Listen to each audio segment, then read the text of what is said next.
Welcome to the President and CEO Focus on the Middle Market podcast series, where President and CEO founder Paul Stukel discusses middle market issues with business leaders from across the nation. Today, Paul speaks with Richard Weissman, CEO of early child education company The Learning Experience, about how he went from mopping floors to growing his company to $100 million in 5 years during the worst recession in memory. I'm really astonished at the level of growth you've had, the learning experience has had during this incredible downturn. Starting in 2007, you went from 17 million in revenues to 100 million in 2012. That's extraordinary. How did you do that? Yeah, hindsight's a great thing to have. I got to be honest and tell you that maturity and living, recessionary markets on a historical basis definitely proved out. I had started in the preschool business when I was in high school with my father. I was a janitor in his first school, so I've been doing this a long time. And during that time, from 1980 forward, it's not the first recession I had seen and how it would affect our industry. So we were very prepared as a management team on what to do and react to. It clearly feels like the worst of times when you're in the middle of it. And it clearly feels to everybody and all CEOs that I speak to that this is a different recession. But I don't think any management team can say, okay, well, let's put away all our experience and say this is a different recession. We took the tact that this recession, this credit market, was things we had lived through before, and that, in fact, our experiences and the mistakes we have made on a historical basis in recessions, we certainly can live upon our experience and apply it to a model to push our way through it and actually accelerate growth. I've told most people, and I know Greg's on the phone too as well. I've told most people that to be a great executive of a company, you're only as good as driving a company's results in the worst of times. Anybody can get great results in the best of times.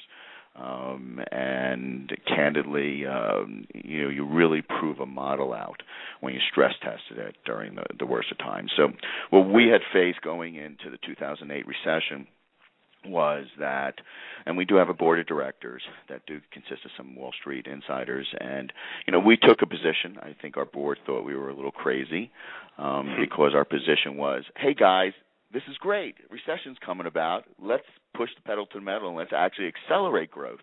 And they thought we were nuts because our competitors were all doing just the reverse. They had all the competitors and all the families we had competed with years and years ago had all been consolidated, and all majority of them were all being run by venture capital groups and large entities, and so they were all applying a model to our industry of retail driven, and we were applying the model of this is childcare. This is as much as people want to put it into the box, it's a retail box, etc. And the economics, the same store comps and everything are important. The real factor is we're in a very specialized industry, and we take care of precious commodity, which are children. And despite what the unemployment rate may get to, we knew that we never catered to the 6 or 7 or 8% unemployment, and we always catered to the 80-90% that were always employed. And therefore, what was going to happen is that in this recession, it might have been much more dictated by the media more so than the actual results of the economy. And what we had to do is we had to lead by example. We had to kind of speak to our franchisees and our corporate employees and have them drink the Kool-Aid, for lack of a better term, and say, you got to believe. You got to believe. We're leaders. We're going to tell you, and it is not bad out there. We are going to face things you haven't faced before. We may have more of a revolving door with clientele, but as many clients that we may lose, we'll gain more than that. As difficult as it is maybe to have price increases, we need to control our costs so we don't have to, pass on price increases to our consumer. As difficult as it may be for the negativity of everybody going to home and hearing the news and houses underwater and mortgages upside down and everything else, you can't, in our business, wake up on the wrong side of the bed. You got to be able to put that negativity at home aside and have a smile on your face. So we actually increased SG&A a little, put more people in the field, got rid of top line SG&A, and pushed more to the field. We implemented what we thought were very strategic plays to permit us the opportunity to get our message out sooner, faster, and more accurate. And that led to a large investment on our part, which, again, board thought we were crazy. How can you have this CapEx expenditure during the middle of a bad recession? And right. We said, listen, we need how can a CEO get his message to the employees when you're driving a growth engine in 19 or 20 states? And the only way we could have done that was technology. So we spent tons of money implementing a video conference capability in all our locations, increasing bandwidth, allow us the opportunity to be able to see a message, see our face, see a smile on my face, and get our message out. So that was our first thing we implemented, was a video conferencing center. We actually put a brand new point of sale system in there.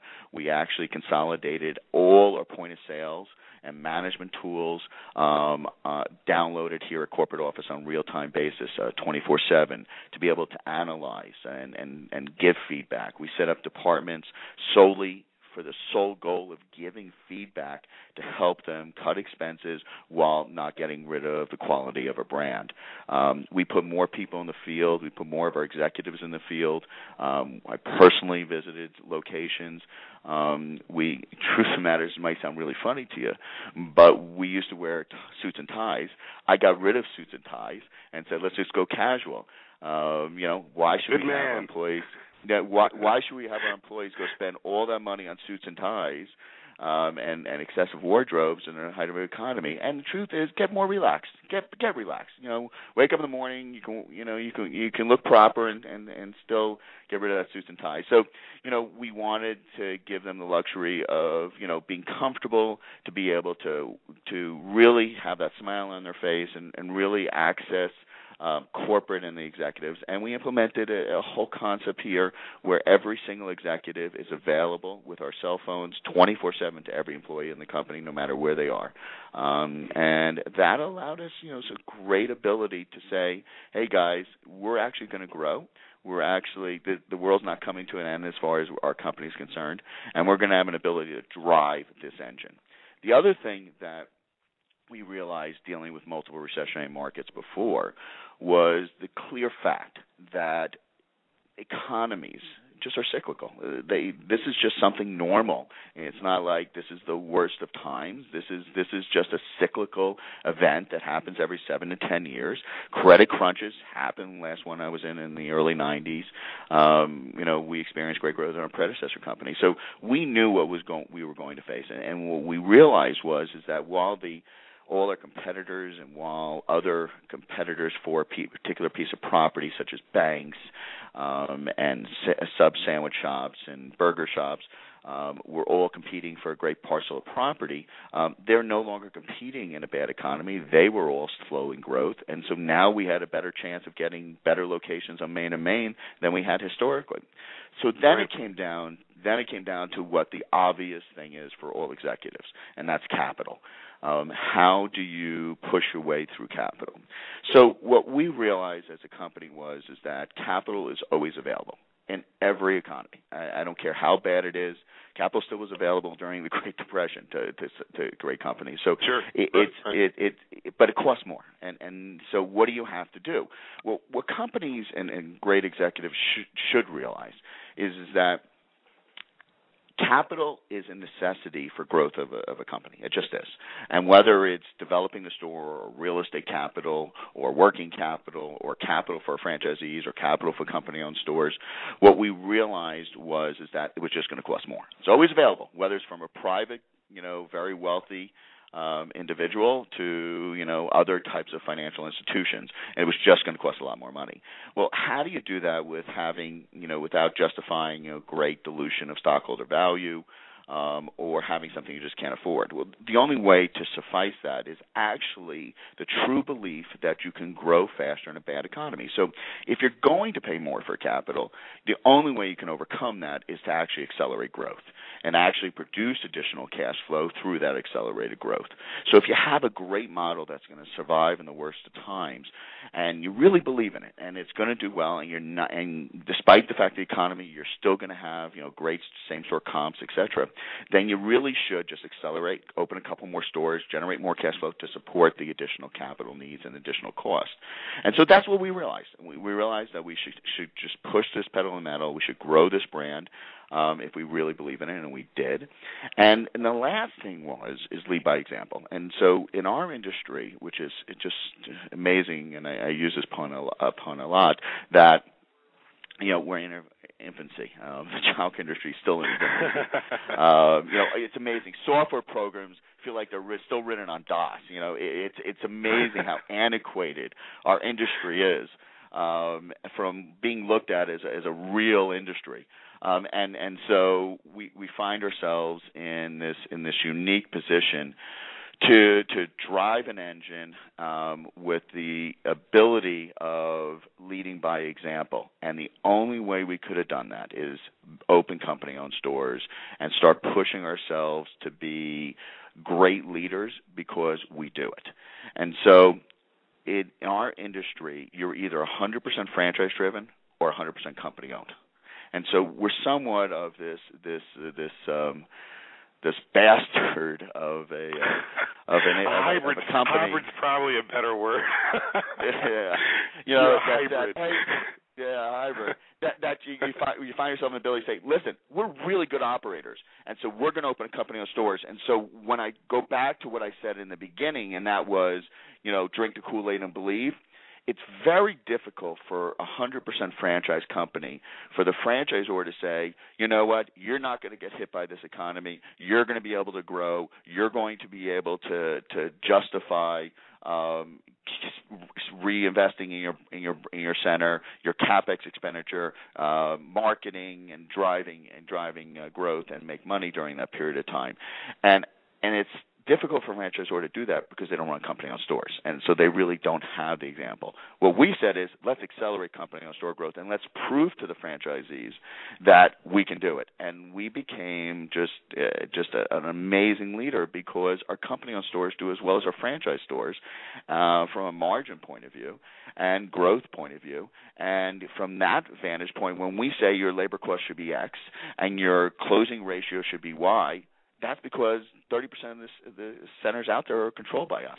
And so we were able to say, we lead by example. And so that really, really allowed us a great opportunity to really accelerate growth in this worst of times. And the last thing I got to say about a bad economy is that if you're a true entrepreneur, you actually thrive in bad economies because you have more access to talents that you don't have when you're in great economies. So you were able to entice people because you couldn't afford them to begin with, but now you have great talent on the street looking for jobs. So I was able to get really great talent surrounding us. I was able to have them work harder. Put more workload on the headcount, making greater demands because there's no other jobs to go get, and so we allowed ourselves the opportunity to be really, really good employers, but also be very demanding, and that allowed us to actually have, which is now going on our fifth year, we have been flat on SG&A. Flat for 5 years, other give or take some salary increases. So we were able to basically accelerate this entire growth with the exact same headcount or team at corporate office. Actually, we have a reduction of 20% than we were in 2008. And so that allowed us to not spend our money on headcount and spend our money really investing in technology and branding and marketing, and allowed us to grow. Wow, it's extraordinary. Yeah, you had mentioned the branding element. It's interesting. I was a couple of weeks ago. I interviewed a young. Well, she is young. She's like 32 years old. Lily Seraphin, that's president of a home care company, right? And her growth is similar to yours in terms of what they do. Now they're kind of in a similar business, but not. They're on the home care side, at the sort of end of life. You're sort of the Correct. beginning of life, right? And they don't have the real estate issues that you guys have. But again, she said something very similar, that they needed franchisees, but they also needed to do it themselves to show the franchisees how it can be done, right? Right. And it's a very, very similar concept. And I asked her, and I think it's probably relevant. It's certainly relevant to you, given, as you say, the precious cargo that you deal with. The branding element really requires, certainly amongst your franchisees, some serious due diligence, I would think, on your part. So, to my mind, the expansion of the franchisees so rapidly is quite amazing, given the fact that from a liability perspective, from a branding perspective, from every other perspective, this is not like selling this to some a McDonald's franchise. This is serious business. You're taking care of people's kids. I mean, that must have been very challenging. Yeah, I got to say, and I'm not sure most franchisors would actually tell you this, that, and it's kind of, and people like my CFO may hit me in the head for saying this. The truth of the matter is, I care less about the franchisee's balance sheet than the quality of the person. And so the quality of the person is far superior to me, and I will figure out his financing. And so we're in that, as you've indicated, precious commodity business. And with that said, and you can't wake up with anything but a smile on your face the next morning, or you're not getting a child of a parent to be in your center. For us, my CFO will sit there and say, this guy doesn't qualify, and all he looks at is that piece of paper. It says his balance sheet and income statement. That's not what I seek as CEO of the organization. What I seek is a quality person. What I seek is somebody who is not going to challenge the systems, somebody who is going to follow the systems, somebody who's scared not to follow the systems.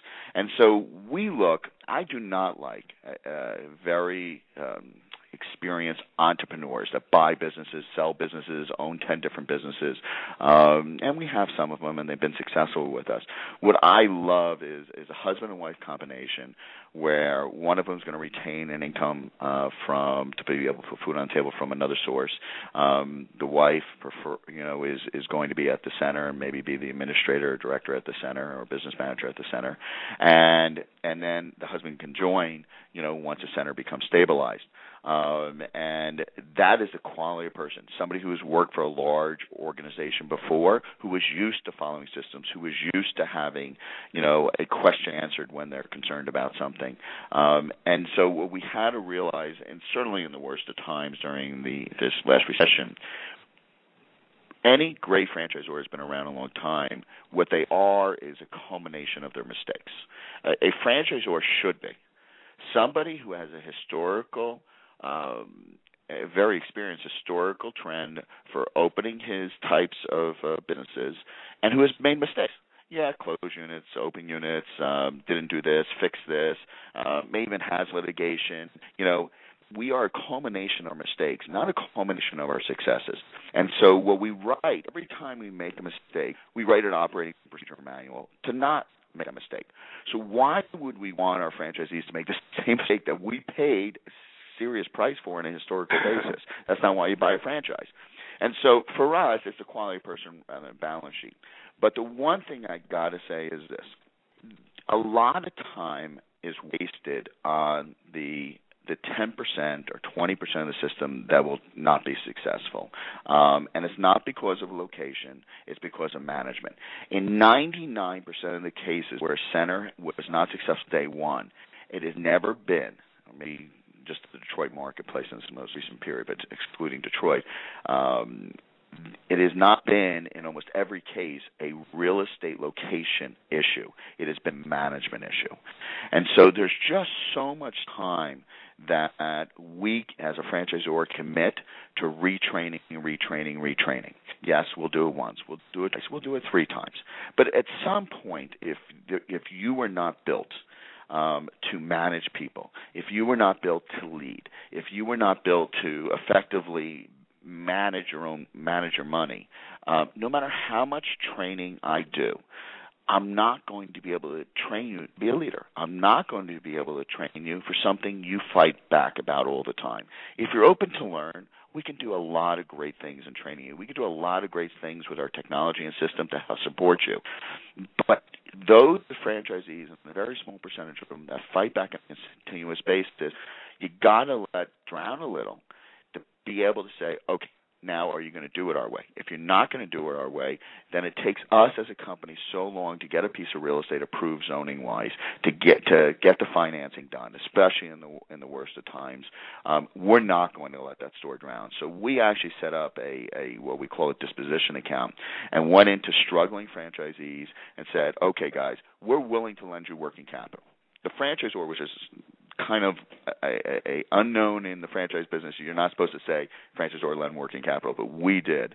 And we lend working capital to franchisees with the one condition that you report to us daily, that you do exactly what we say and how we say it, and that you go back for retraining.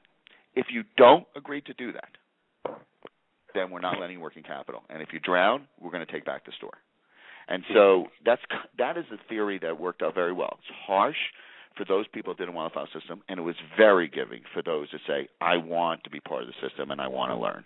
And we actually lent to the street probably $5 million of additional working capital and CapEx expenditure and reinvestment in their centers, because for us it was never really about the location, and it takes us so much time. Centers up north can take 4 years to get approvals to get built, and so why would we throw that away? What we need to do is, and we really believe in our brand, we need to just retrain management, and it's been super successful. Out of all the stores that we had issues with, we've corrected every single store except 3 of them. So with that said, it just proved out that, we really are willing to put our money where our mouth is as a franchisor. We're really willing to step up and believe in ourselves and our brand. And all we're asking you as the franchisor to do is don't make the same mistakes we make and actually implement what we've learned upon and what the brand represents, and you'll be successful. And that just really proved out to a point in time now. I don't think we have any centers left in the disposition account. So we allowed ourselves a unique opportunity now to really kind of drive an engine, continue to open 2+ stores a month very successfully. We've had the highest revenue numbers in the history of the company. We've had positive comps every single year except 2009 for same-store comps. We've continued to grow at about a compound growth rate of over 42% a year since the beginning of time. We grew since 2008, for 450%. We've been able to have an exceptionally stabilized growth where EBITDA has increased considerably, almost 40-50% a year. Every year, and allowed ourselves to start really accumulating some excess cash to reinvest in our brand. So it really has been a great opportunity in a bad economy to really kind of say at the end of the day, assuming this economy is steady state right now, our insight, now having had some hindsight, really was the right thing to do at the right time, and we did the right things. Be sure to check back for future editions of the President and CEO Focus on the Middle Market podcast series. Thanks for listening.